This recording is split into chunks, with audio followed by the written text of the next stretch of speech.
অনেক সময় আমরা জীবনে অনেক মানুষকে এমন বলতে শুনে থাকি যে আমি অসফল হয়েছি কারণ আমার সময় ভালো যাচ্ছিল না। আমি এই জিনিসটা লাভ করতে চাইছিলাম কিন্তু করতে পারলাম না কারণ আমার সময়টা ভালো যাচ্ছিল না। আমি আমার জীবনে ওই মহান কাজটা করতে চাইছিলাম কিন্তু করতে পারলাম না। কেন? কারণ আমার সময়টা ভালো যাচ্ছিল না। কিন্তু যে মুহূর্তে ভালো সময় আমার জীবনে আসবে আমি সব কিছু প্রাপ্ত করব। এমন প্রায় প্রত্যেকেই বলেন। আসুন একটা কথা বোঝা যাক। একজন মালিকে দেখুন, সে প্রত্যেক দিন গাছের সেবা করে, তাকে জল দেয়, তার যত্ন আত্তি করে। কেন? প্রত্যেক দিন সেই গাছ ফল দেয় না। সঠিক সময় এলে তবেই সেই গাছ ফল দেয়, কিন্তু প্রত্যেক দিন মালি তার সেবা করে, তাকে যত্ন করে। শুধুমাত্র তখন করে না যখন সেই গাছ ফল দিতে সক্ষম। আর যদি মালি গাছের যত্ন প্রতিদিন না করে তাহলে হয়তো সেই গাছ ফল দিতেই পারবে না। এটাই হলো আমাদের জন্য একটা শিক্ষা। যখন সময় আমাদের জন্য অপেক্ষা করে না তখন আপনি সময়ের জন্য কেন অপেক্ষা করছেন? ভালো সময়ের জন্য অপেক্ষা করবেন না। ভালো এবং শুভ কর্ম দ্বারা ভালো সময়কে নিজের কাছে টেনে আনুন। নিরন্তর কর্ম করুন, পরিশ্রম করতে থাকুন। শুভ সময় আপনা থেকেই আপনার কাছে আসবে। আসুন আমার সাথে ভালোবেসে বলুন, রাধা রাধা। একে বালি বলুন, মাটি বলুন বা ধুলো বলুন, এ দিয়ে কত কিছু করা সম্ভব। এ দিয়ে আপনি নিজের বাসস্থান নির্মাণ করতে পারেন, প্রাচীর গড়ে তুলতে পারেন, অট্টালিকা নির্মাণ করতে পারেন। কিন্তু যদি এই বালিকে আপনি মুষ্টিবদ্ধ করে রাখতে চান তাহলে তা হাত থেকে ফসকে যাবে। আপনি কখনোই একে মুষ্টিবদ্ধ করতে পারবেন না। এরকমই হয় আমাদের জীবন, আর এরকমই হয় সময়। এই মুষ্টিবদ্ধ করা বালির মতো। সময়কে আমরা বাধা দিতে পারবো না, আটকেও রাখতে পারবো না। এ হলো প্রবাহমান। জন্ম থেকে মৃত্যু পর্যন্ত এই যে সময়, তা খুবই সীমিত। আর এই সময় আমরা যেটাই করি তার দ্বারাই আমাদের মূল্য নির্ধারিত হয়। আর এই সংসার থেকে চলে যাওয়ার পরেও এই সংসার এই সব কর্মের জন্যই আমাদের মনে রাখে। তাই যদি আপনি এটা ভাবেন যে আজ যে কর্ম করার ছিল আমি না হয় কাল করে নেব, কাল আমার লক্ষ্যে পৌঁছানোর কথা ছিল আমি পরশু পৌঁছব, না, এই সময় খুব মূল্যবান, একে নষ্ট করবেন না। এই সময়কে সদ্ব্যবহার করুন, মহান হবার পথে অগ্রসর হন। একে যদি মুষ্টিবদ্ধ করে রাখার চেষ্টা করেন এই সময় থেমে থাকবে না। আসুন আমার সাথে ভালোবেসে বলুন, রাধা রাধা। বল, শক্তি, পরাক্রম এই সংসারের বিকাশের মূল। কিন্তু কখনো ভেবেছেন যে প্রকৃতি আমাদের এই বল, শক্তি, পরাক্রম কেন দিয়েছেন? যাতে আমরা জীবনে কারোর উদ্ধার করতে পারি, কাউকে সাহায্য করতে পারি, কারোর জন্য ভালো কিছু করতে পারি, কোনো গরিব অসহায় মানুষের জন্য কিছু করতে পারি। এই বল, এই শক্তির সদ্ব্যবহার করতে পারি। কখনো দেখেছেন এমন মানুষ যার কাছে অসীম শক্তি আছে কিন্তু তার সাথেই অসম্ভব অহংকারও রয়েছে? যিনি নিজেকে সর্বশ্রেষ্ঠ বলে মনে করেন, খারাপ কাজও করেন। আপনি দেখবেন প্রকৃতি এবং মানুষ তাকে ভাঙতে সর্বদা চেষ্টা করেন। মনে রাখবেন, যতই সুবিশাল পর্বত হোক না কেন, তা যদি পথে পড়ে তাকে ভেঙে পথ প্রশস্ত করা হয়। মন্দিরে যখনই আপনি যান সেখানে অবস্থিত প্রতিমার চরণ স্পর্শ করেন। যখন শিবলিঙ্গের অভিষেক করেন তখন স্বয়ং নিজে হাতে দুধ এবং জল দিয়ে তা ধৌত করেন, তার প্রক্ষালন করেন। কিন্তু এর পেছনে কোনো অন্ধবিশ্বাস নেই। এখানে বিষয়টা হলো ঊর্জা সংক্রান্ত।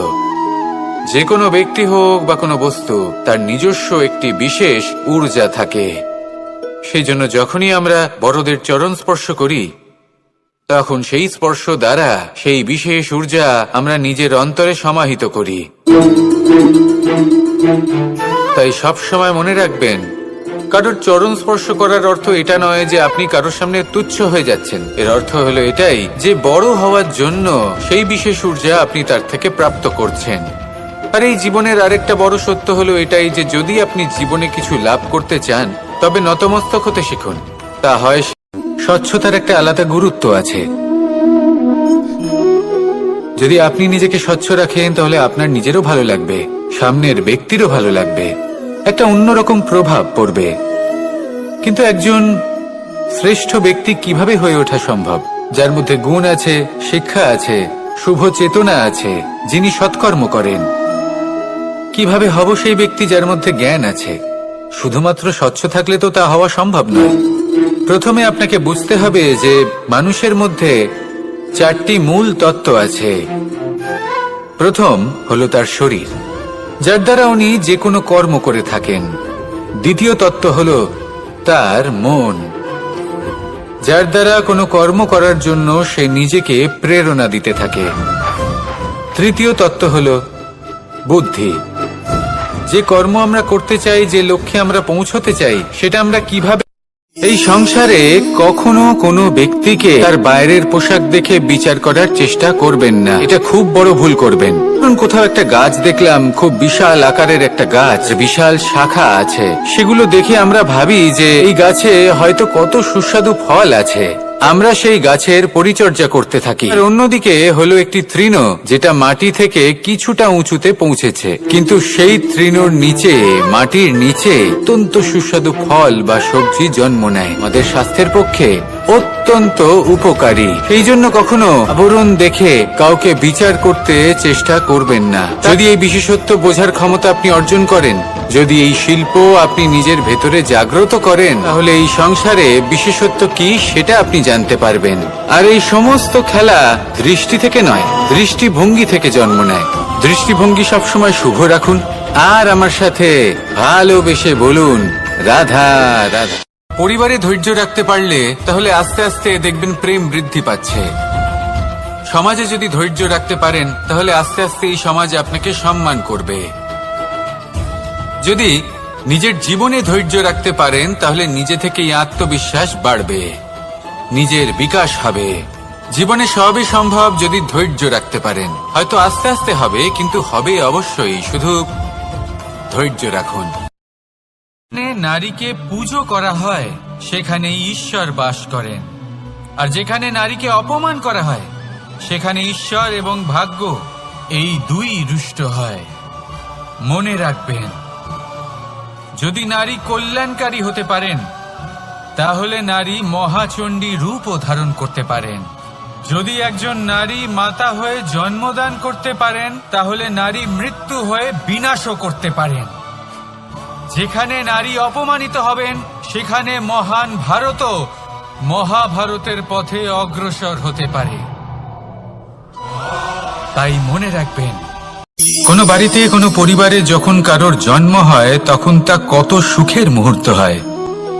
সেই ছোট্ট সন্তান যখন কিছুটা বড় হয় সে হাঁটার চেষ্টা করে, আর সেই প্রক্রিয়াতেও খুব বড় একটা শিক্ষা লুকিয়ে রয়েছে, ঠেলে দেওয়া। যখন আপনি হাঁটতে চান, সামনে এগোতে চান, তখন আপনি কি করেন? নিজের পায়ের তলার যে মাটি তাকে আপনি পেছনে ঠেলে দেন। ব্যাস, এই একই জিনিস তো জীবনেও শিখতে হবে। এবার যদি আপনি জ্ঞানের পথে অগ্রসর হতে চান তাহলে অজ্ঞানতাকে পেছনে সরিয়ে দিতে হবে। যদি আপনি প্রকাশের দিকে এগোতে চান তাহলে অন্ধকারকে পেছনে সরিয়ে দিতে হবে। যদি আপনি ভবিষ্যতে সফল হতে চান তাহলে অতীতের যে অসফলতাগুলিকে পেছনে সরিয়ে দিতে হবে। কর্ম করতে থাকুন, কখনো থামবেন না। আর আমার সাথে ভালোবেসে বলুন রাধা। যদি কারোর ব্যবহার আপনার প্রতি অনুচিত হয়, বা যদি কেউ অনুপস্থিত থেকে থাকে, বা কেউ যদি আপনাকে বুঝতে না পারেন, তাহলে তার অর্থ এটা নয় যে আপনি সেই সম্পর্ক ভেঙে ফেলবেন। বুঝুন, আপনার জীবনে তার গুরুত্ব কোথায় আর তার জীবনে আপনার। সম্পর্ক গড়ে তুলুন, তাকে পালন করতে শিখুন, একসাথে মিলে চলুন। এই মন সুপ্রসন্ন হয়ে বলবে রাধা রাধা। জন্ম কোথায় হয়েছে, কিভাবে হয়েছে, এতেও কিছু যায় আসে না যে আপনার মৃত্যু কোথায় হবে, কিভাবে হবে। যায় আসে তখন, গুরুত্বপূর্ণ হলো এটাই যে জীবন আপনি যাপন করেছেন তার উদ্দেশ্য কি ছিল, কি ভাবনা নিয়ে আপনি বেঁচেছেন। এখন যদি আপনি এমন কিছু করেন যার দ্বারা এই সংসার আপনার থেকে জীবন যাপনের প্রেরণা পেতে পারে, মৃত্যুর পরেও আপনার কর্ম দেখে তা স্মরণ করে জীবনে বাঁচতে শেখেন, তাহলে তার তাৎপর্য হলো আপনি নিজের কর্মের দ্বারা, নির্বাচনের দ্বারা অমর হয়ে গেছেন। দেখুন, জীবনে দুশ্চিন্তা করা হলো বৃথা, মৃত্যুর ভয়ও হলো বৃথা। কারণ আত্মা কখনো মরে না, তাকে কেউ শেষ করতে পারে না, না কাল, না মৃত্যু, আর না সময়। যদি এমন কিছু থাকে যা আপনার আত্মাকে শেষ করে দিতে পারে, তাহলে তা আপনারই নিজের দুষ্কর্ম। তাই এই যে জীবনকাল আপনার কাছে রয়েছে, তাতে শুধু শুভ কর্ম করুন, দুশ্চিন্তা করা ত্যাগ করুন। এমন কর্ম করুন যা দেখে সংসার উচিত পথে চলে আসে। এই সংসারের সব থেকে বড় সুখ কি? কেউ বলবেন নিজের লক্ষ্য প্রাপ্ত করা, কেউ বলবেন ধন উপার্জন করা, কেউ বলবেন নিদ্রাই সব থেকে বড় সুখ, কেউ বলবেন রাজ্য লাভ করা, আবার কেউ বলবেন মাতার হাত থেকে খাবার খাওয়া, আদি ইত্যাদি। কিন্তু যদি সত্যি কথা বলি, এই সংসারের সব থেকে বড় সুখ হলো সেবা করা। কখনো কাউকে সেবা করে দেখুন। এই সেবা দ্বারা অন্য কোনো মানুষের আশীর্বাদ লাভ করাতেই সুখ রয়েছে। আপনার সেবা ভাব দ্বারা যখন কোনো মানুষ নিজের অন্তরাত্মা থেকে আপনাকে আশীর্বাদ করে, তার থেকে বড় সুখ আর কিছুই নেই। কারণ প্রত্যেক মানুষের মধ্যে ঈশ্বর বাস করেন। নরের সেবাই হলো নারায়ণের সেবা। নিষ্কাম সেবা করাই হলো সব থেকে বড় সুখ। তাই নিজের অন্তরে সেবার এই ভাব জাগ্রত করুন। যে সুখের কথা আমি বলছি, সেই সুখ অনুভব করেই দেখুন। এই মন সুপ্রসন্ন হয়ে বলবে, রাধা রাধা। বাহ, পুষ্পের সুবাস আমার খুব ভালো লাগে। অত্যন্ত সুন্দর হয় এই পুষ্প। এইভাবে চারিদিকে পুষ্প দেখে মন আনন্দিত হয়ে ওঠে। এবার আপনারা ভেবে দেখুন, আমার চারিদিকে পুষ্প নয়, আগুন আছে। তাহলে কি হবে? আমার শরীর কি জ্বলে যাবে না? অবশ্যই জ্বলবে। শরীরকে কি আগুনের তাপ সহ্য করতে হবে না? অবশ্যই সহ্য করতে হবে। এটাই হলো প্রকৃতির নিয়ম। এই নিয়ম কিন্তু আমরা সবাই জানি। কিন্তু মানুষ জীবনে তিনটি কাজ অবশ্যই করে থাকে। কিছু দান করে, কিছু গ্রহণ করে, আর কিছু ত্যাগ করে দেয়। আমাদের এটাও ভাবতে থাকে যে এটা করলে কিভাবে করবে। আমরা তার দেবার জন্য পর্যাপ্ত ধন নেই, ভেবে দেখুন। নেবার জন্য সংসারে অত স্নেহ নেই, আর ত্যাগ করার জন্য জীবনে এত সুখই নেই, তাহলে কিভাবে করবে? কেন? আসলে আমরা বস্তুগত চাহিদা অর্জনে এত ব্যস্ত হয়ে পড়ি যে আমরা বুঝতেই পারি না যে কি নেবার আছে, কি দেবার আছে, আর কি ত্যাগ করার আছে। শরীরের কোনো অংশে যদি তাহলে আজ আমি আপনাকে বলি, সমস্ত শরীর মনে রাখবেন এই তিনটে গুরুত্বপূর্ণ গুণ, তিনটে গুরুত্বপূর্ণ কথা। নিসর্গ যদি নষ্ট দেবার জন্য আছে দান, নেবার মতো আছে জ্ঞান, আর ত্যাগ করার মতো আছে অহংকার। এই বৃক্ষ, বায়ু, জল, এদের সকলকে রক্ষা করুন, নষ্ট নয়। মনে রাখবেন, যদি নিসর্গ থাকে মানুষ থাকবে, যদি নিসর্গ থাকে তাহলেই জীবন থাকবে। আসুন আমার সাথে ভালোবেসে বলুন, রাধা রাধা। এই সংসারে সবাই বলেন আমি অর্জুনের মতো হয়ে উঠতে চাই। সবাই চায় যে তারাও যেন অর্জুনের মতো গান্ডীব লাভ করে। তারাও চায় যে তাদেরকেও মহাদেব এসে পশুপতি অস্ত্র দান করবেন। তারাও এটাই চায় মহাভারতের মতো মহাসংগ্রামে বিজয়ী হতে। কিন্তু সবাই ভুলে যান যে অর্জুন যা হতে পেরেছিলেন সবকিছুই অর্জন করেছিলেন। যদি আপনিও অর্জুনের মতো গান্ডীব লাভ করতে চান, তবে আপনাকেও তার মতোই শ্রেষ্ঠ কাঠ নির্বাচন করতে হবে। সেই কর্ম আপনাকেই করতে হবে। তার প্রত্যঞ্চা যাতে তীব্র হয়, তার জন্য আপনাকে সর্বশ্রেষ্ঠ দড়ি খুঁজে বের করতে হবে।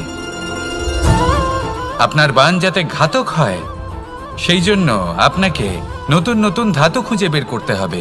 সেই শিক্ষা আপনাকে লাভ করতে হবে। তবেই আপনার ইচ্ছে পূর্ণ হবে। অর্জুন হওয়া বড়ই সরল। যদি আপনি কিভাবে অর্জন করতে হয় তা জানেন। শুধুমাত্র স্বপ্ন দেখেন যারা, তারা কখনোই অর্জন করতে পারবেন না। কিন্তু যদি কেউ অজ্ঞাতবাস ভোগ করতে পারে, যদি কেউ লাক্ষাগৃহ থেকে পালিয়ে বাঁচতে পারে, যদি কেউ কঠোর তপস্যা করতে পারে, প্রতীক্ষা করতে পারে এবং পরিশ্রম করতে পারে, তাহলে সে অর্জুন অবশ্যই হয়ে উঠবে। যদি আপনি অর্জুন হয়ে উঠতে চান, তাহলে কর্ম করতে শিখুন আর আমার সাথে ভালোবেসে বলুন, রাধা রাধা। জীবন থাকলে লক্ষ্য অবশ্যই থাকবে। যদি লক্ষ্য থাকে, তার পথ অবশ্যই থাকবে। যদি পথ থাকে, তাহলে বাধা অবশ্যই থাকবে। আর এর ওপরেই নির্ভর করে যে আমরা জীবনে সফল হব না অসফল। পুরস্কারের ভাগীদার হব, তাই জীবনে প্রতিশোধ নয়, পরিবর্তন বাছুন। বদলা নয়, বদল বেছে নিন। আপনার বাধা আপনার বন্ধু হয়ে যাবে। রাধা রাধা। সমস্ত মানুষের জীবন কিছুটা সমান হয়। মানুষ জন্মগ্রহণ করে, তারপর চলতে শেখে, জীবনে এগিয়ে চলে, বার্ধক্য লাভ করে, তারপর সমাপ্ত হয়ে যায়। কিন্তু সেই ব্যক্তিরা কারা যারা প্রকৃত অর্থে মনুষ্য জীবন যাপন করেন? এনারা হলেন সেই ব্যক্তি যারা পড়ে গেলেও আবার উঠে দাঁড়ানোর চেষ্টা করেন, নিজের ভেঙে পড়া অস্তিত্বকে আগলে নিয়ে আবার একটা আকার দেওয়ার চেষ্টা করেন, ভগ্ন আশাকে আবার একটা নতুন দিশা দেন। অসফল হওয়ার পরেও থামেন না, আবার এগোতে থাকেন। অসফল হওয়ার পরে যদি আপনি থেমে যান, তাহলে সাফল্য আপনার সামনে অপেক্ষা করে, কিন্তু আপনি তা দেখতে পান না। তাই জীবনের সংঘর্ষে অংশগ্রহণ করতে শিখুন। জীবনের সংঘর্ষ থেকে পালাবেন না। আসুন আমার সাথে ভালোবেসে বলুন, রাধা রাধা।